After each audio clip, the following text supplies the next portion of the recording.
E aí, pessoal? Hoje a gente vai falar do Aristóteles, né? Com vocês eu ainda não tinha conversado do primeiro ano, a gente já preparou um vídeo pessoal do segundo e terceiro ano. Ocorre que para vocês o conteúdo ele tem que ser bastante específico, porque a gente ainda está mergulhado ali no mundo antigo. Vocês devem ter se lembrado, após o término das nossas aulas e esse período de intervalo, que a gente parou no Aristóteles, né? E aí eu quero relembrá-los do que a gente viu em vista daquilo que a gente verá daqui para frente, seja presencialmente, daqui 15 dias, seja online no momento atual. O Aristóteles, vocês sabem bem, é um filósofo do período helenístico, que viveu ali em torno do século IV a.C. A gente trabalhou com o fato de que ele foi uma figura decisiva ali na formação do Alexandre, o Alexandre o Grande, acabou se tornando o imperador da Macedônia, e todo o período ali de expansão da Macedônia, que é um período que a gente chama de helenização, o Aristóteles acabou tendo um papel fundamental, né? Por isso que nesse período de tradições que a gente ainda vai estudar, cinismo, epicurismo, estoicismo, o Aristóteles acabou tendo um papel de legado, de influência muito grande. O que a gente já falou do Aristóteles? A gente discutiu sobre a biografia dele em sala, a gente falou do método filosófico desenvolvido por ele, que foi a lógica. Eu espero que isso ainda esteja fresco na cabeça de vocês. Se não tiver, eu estou completamente à disposição para que a gente estabeleça um contato por meio das plataformas aí do Colégio Integrado, como, por exemplo, o Plural, né? Trabalhamos conceitos como de dedução, indução, premissa, inferência, falácia, silogismo, termo médio, termo extremo. Isso tudo é importante que ainda esteja fixado na sua cabeça. Repito, se não estiver, buscar fazer resoluções de exercício, buscar no livro didático nosso do colégio e me procurar pelas plataformas digitais possíveis para tirar dúvidas, né? Nesse momento eu queria falar sobre a teoria da natureza, do Aristóteles, e sobre a teoria antropológica, as visões que ele tem a respeito da política e da ética. Sobre a teoria da natureza, ele escreveu um livro, que uma parte dele está nessa obra aqui dos Pensadores, um livro chamado Organon. Esse volume ele tem uma parte de uma obra chamada A Poética, a Política, e também tem o Organon, bem como um pequeno texto chamado A Constituição de Atenas, né? Que foi um texto até complicado na época, porque o Aristóteles não era cidadão ateniense e a população não lidou muito bem com esse tipo de produção. Mas vamos falar sobre a obra Organon. O Organon foi o primeiro grande livro de biologia da história do Ocidente. O primeiro livro que se pretendeu a fazer uma análise classificatória da natureza, mais ou menos como Darwin fez no século XIX. A diferença é que o Aristóteles fez 2.300 anos antes, né, no século IV a.C. Nesse livro ele criou certas metodologias para tentar observar a natureza e classificar a natureza dentro de alguns nichos. O primeiro critério que ele adotou foi romper com a metodologia platônica. Ele rompeu com a teoria das ideias de Platão, ele rompeu com o método dialético platônico, isso a gente já havia falado em sala, e inaugurou elementos novos, né?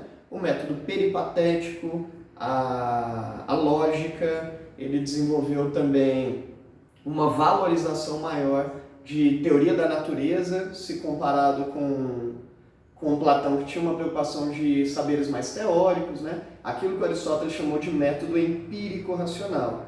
Dentro do método empírico-racional, ele criou métodos de classificação, métodos classificatórios da natureza, na medida em que ele entende que para classificar um ser a gente tem que basear em 4 critérios, que ele chamou de causa material, causa formal, causa eficiente e causa final. São os 4 critérios classificatórios da natureza. Causa material, muito simples. Investigar do que é feito um ser, materialmente. Observa um ser na natureza, tem que identificar características básicas dele. Aquele ser ele é constituído de pele, de escamas, de pelo, de pena. É um ser que vive no ambiente aquático, aéreo. É um ser que vive no ambiente terrestre. É isso que ele chama de causa material. Identificar as circunstâncias físicas, as circunstâncias materiais, corpóreas de um ser, né? Uma outra coisa é o que ele chama de causa formal. Seria muito próximo do que o Darwin chamaria hoje de espécie, né? A causa formal é identificar o elemento essencial do ser. Só que a essência de Aristóteles é diferente da essência platônica, né? Enquanto a essência platônica ela está descolada do mundo físico, ela é metafísica, a essência aristotélica ela está vinculada ao mundo físico, né? Por exemplo, a essência nossa, hoje, em 2020, provavelmente o Aristóteles classificaria como ser mamífero, ser onívoro, ter sistema nervoso central, ter um córtex frontal bem desenvolvido, análises de características que são essenciais ao nosso ser, que se a gente tirar, deixamos de ser o que somos, né? Por exemplo, eu sou capaz de sobreviver sem esse dedinho. Então isso é uma causa material ao meu ser, mas não é uma causa formal, não é uma essência do meu ser. Eu sou capaz de viver sem esse dedo. Eu não sou capaz de viver sem ser mamífero, sem ter o sistema nervoso central, sem ter elementos que sejam essenciais ao meu ser. Há uma terceira causa classificatória dos seres para o Aristóteles, que ele chama de causa eficiente, que é de onde veio um ser, a origem, a gênese desse ser. Basicamente, identificar quais circunstâncias levaram o ser sair da condição de potência para se tornar ato, né? O espermatozoide, que você já foi um dia, a semente de melancia, que a melancia um dia foi de outra melancia, né? Então, todos os seres da natureza nasceram enquanto potência e, a partir de certos processos, se tornam atos, se tornam ser. A passagem dessa condição de ser, de potência de ser, para se transformar num ser, ele chama de causa eficiente, né? Há uma última causa que ele chama de causa final. O Aristóteles defendia a hipótese de que todos os seres da natureza têm uma finalidade, um propósito dentro da natureza.